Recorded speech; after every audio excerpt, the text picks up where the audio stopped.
Hello there and welcome back to Slain. Today we'll be taking on the Wolfwoods. If any furries happen to be in the audience, I'm sure you'll like this episode quite a bit.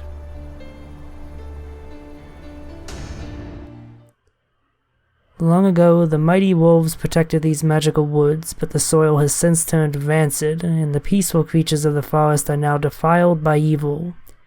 Stories speak of a great spirit that dwells amongst the trees, but adventurers who have set foot inside the woods to seek its wisdom have never returned.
Really, what could she have meant by wielders? Well, more pressing currently is our new and final power-up, the Ice Axe. This is our third element available to us after steel and fire, and the ice here is very effective against the new enemies that we'll be facing in this level, such as those knights. Skeletons, however, are still weakest to steel, so switching elements is just as important here as it was in the previous level. Like all tougher enemies, it is best to deal with the knights by parrying and then doing a critical strike. If you do this, the knights will prove no threat at all. Your only other attack, and one that they only use if they're far enough away from you, is to summon spectral wolves, but those only take one hit to clear away, so they're not too dangerous either.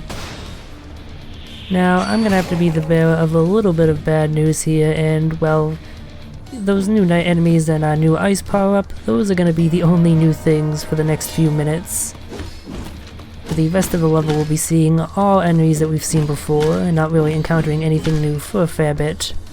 That said, when we do encounter some more new stuff, it'll be quite interesting indeed, so be sure to keep your eyes glued to the screen. While certainly not new, this little encounter here with two skeleton mages is a good example of why there's such a pain in the ass enemy. They're behind the other types of skeletons who march forward acting as human shields, or skeletal shields I should say. I shouldn't be so human-centric with my words. But yeah, that combined with the fact that these skeleton mages love to walk backwards makes them a huge pain in the ass to take out. You basically just have to keep batting their projectiles away as you forge your way onward. There we have a new trap, one that doesn't actually show up ever again, maybe once in the final level if I remember right. But that's not such a big deal since it's easy enough to avoid anyway. It might be a bit more interesting if there were enemies in the way to harry you as you dodge your way through the swinging balls, but as it is, it makes you wonder why they even bothered to include it.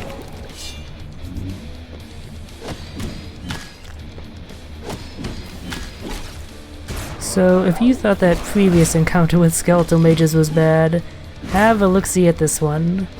One skeletal mage who then ambushes you with another who just teleports in out of nowhere. And then there was a knight advancing, constantly summoning wolves, the one time that the wolves are actually pretty dangerous.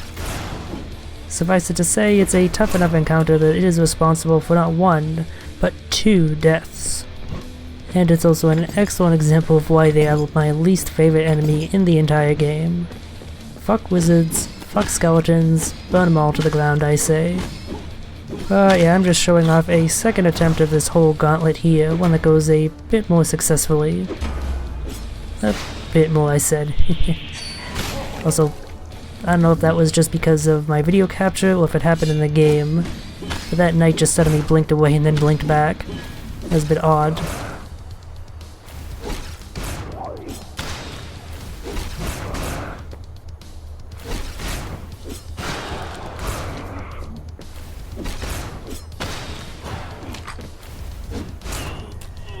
And there's our second death.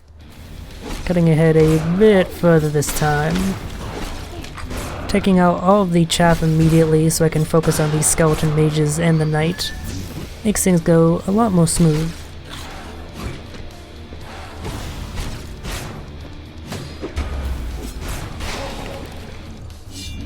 And finally I can get my revenge on this asshole skeleton mage. Ah, victory is sweet. And making it past that gauntlet is not without reward, for the next segment of gameplay is one of my favorite in the entire game. It's just a ton of fun.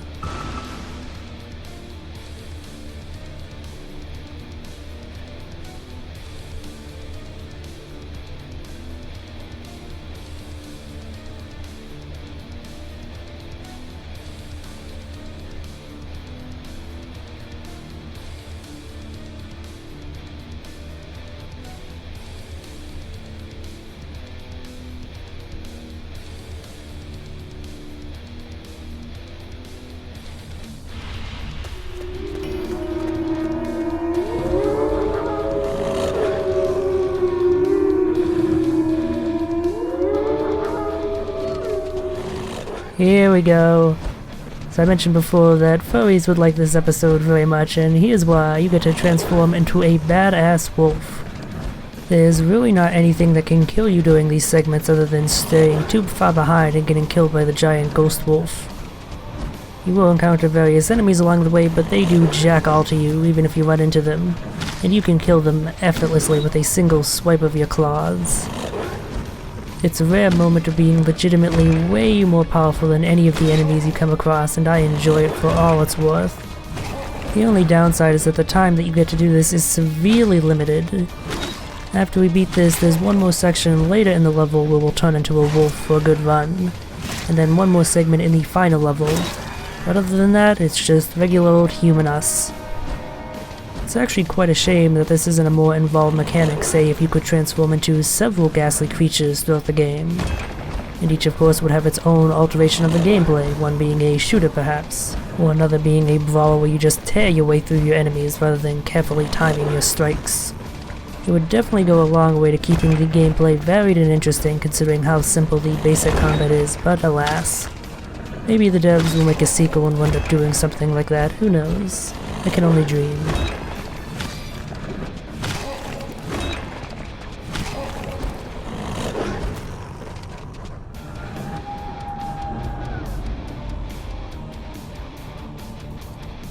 Our wolf overlord is thankfully gracious enough to let us live, having given him an enjoyable chase.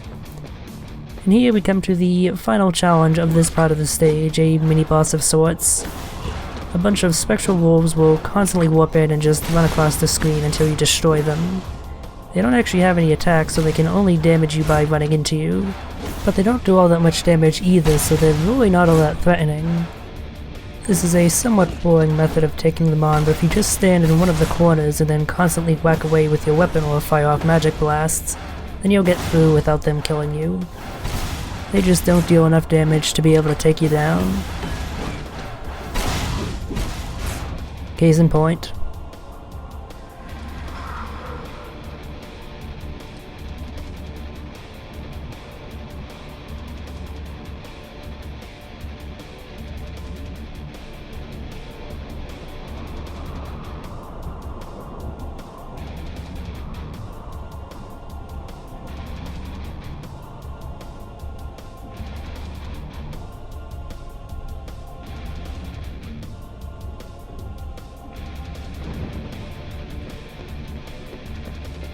The Wolf Caves. Since the decimation of the Wolfwoods, these ancient caverns have been left unattended.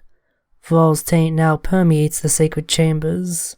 Mushrooms formerly harvested for food have grown into poisonous predators, and hitherto harmless creatures twisted by vile mutations.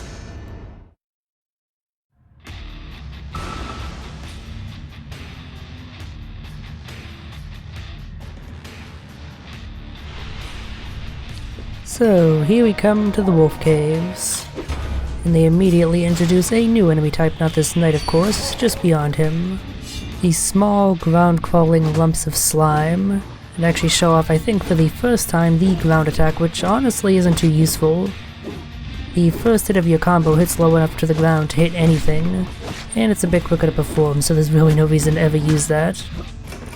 The slimes will be generated endlessly by those large lumps at the end of the corridor, so you basically just gotta rush them down and take them out if you want to make any headway.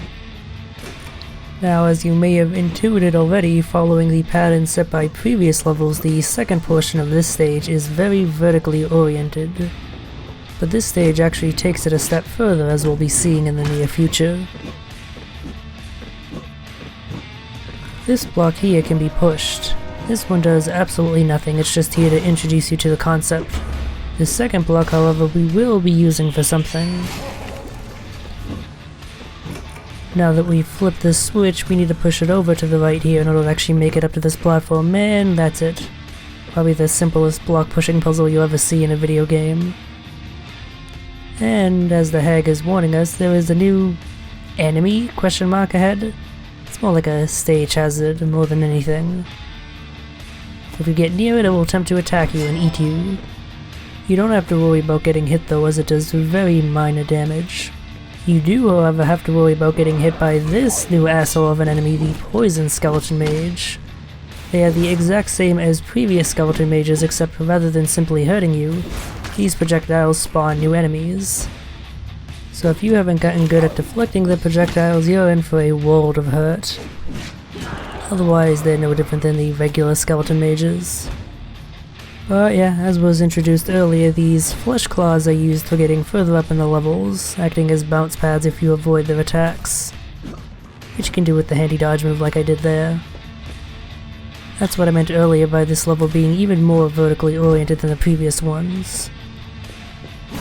Additionally, this segment of the level is also quite a bit of a gauntlet. As you can see by my HP in the upper left there, I'm already worn down quite a bit. And unfortunately, I can't say I get through to the next checkpoint without dying. You'll see that soon ahead.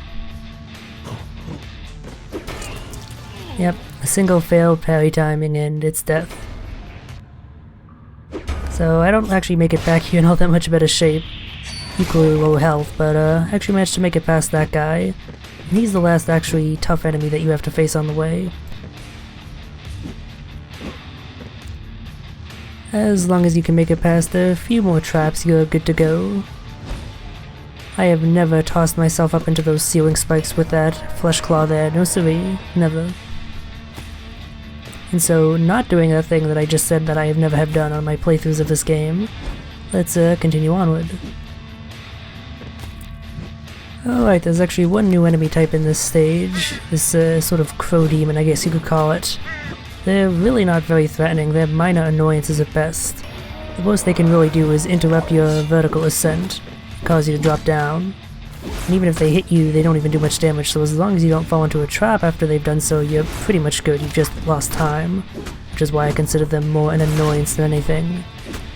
Speaking of annoyances, another Poison Skeleton Mage, thankfully this one goes fairly well.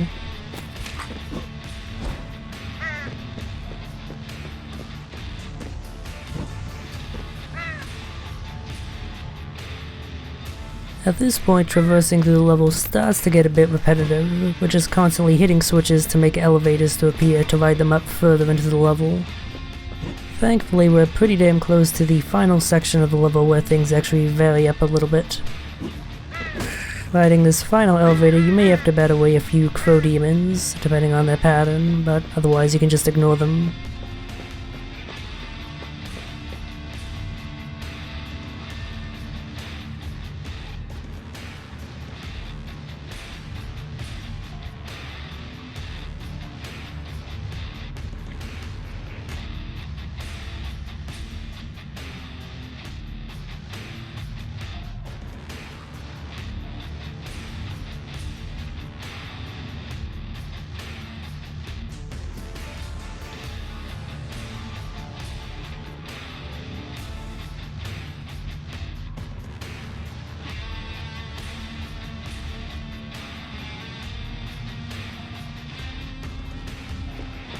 A little killing in exchange for wolf magic sounds like a good idea to me, but before we get to that, we got one more secret to find. By the corpse of this dead wolf, presumably the body of the wolf spirit that's been guiding us, we have to kill a few more of these knights. The second one appears after a certain amount of time, so if you're not quick enough about killing the first one, you might have a somewhat tricky situation on your hands. But as long as you're quick about it, it's easy enough. And for that, we claim our penultimate metal piece. One more to go, and then, well, you'll see.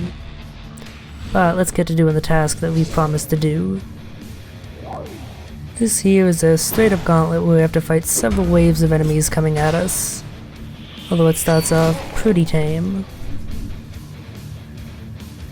As long as you stay away from the right side of the room, you should be fine.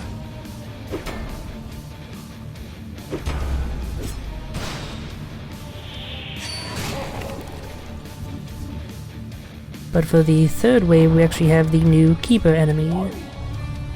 Although this guy is large and fearsome, he can be parried like all of the rest.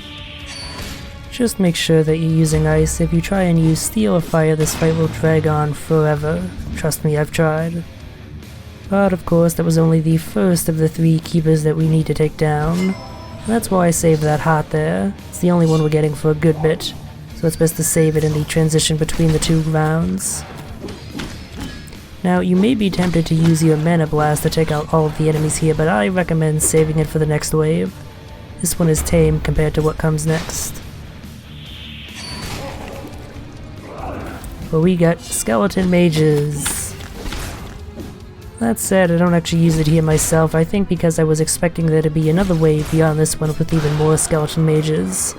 I was confusing it for some other gauntlet, since there's so many of them, it's hard to remember what the exact enemy formations in each of them are. But no, the next wave is another keeper who, as we've seen before, aren't really all that difficult to take out. At least here we see his second type of attack. It's slightly quicker, but no less easy to parry. And now we have only the final keeper to face, who's actually that wolf guy that we saw earlier. But to get to him, we're gonna have to run quite a ways, so wolf mode time. Enjoy it while it lasts, until the final stage we won't get to do this again. Oh, it's so satisfying to cut through these skeleton mages like butter.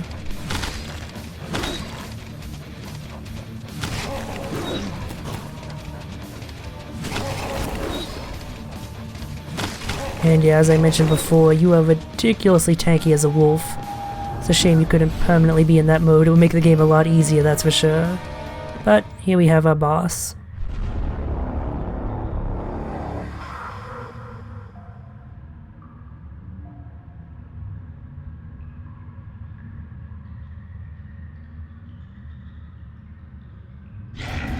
So the King of Mongrels here, or Lupus Rex as his proper name is, has 2 attacks. An incredibly quick claw swipe you have to block as soon as he starts his animation if you want to parry it. And then after several of those, he'll do his second attack, which is glowing up, leaping to the other side of the screen and launching 3 blood balls at you, which you can deflect to do minor damage. So things seem to be going good here, but then they just kind of don't. All it takes is a few mistakes for your day to be ruined in this game. So, cutting back. Things go a little bit better this time. And Lupus Rex goes down. Let's honor the Great Horn God of Metal.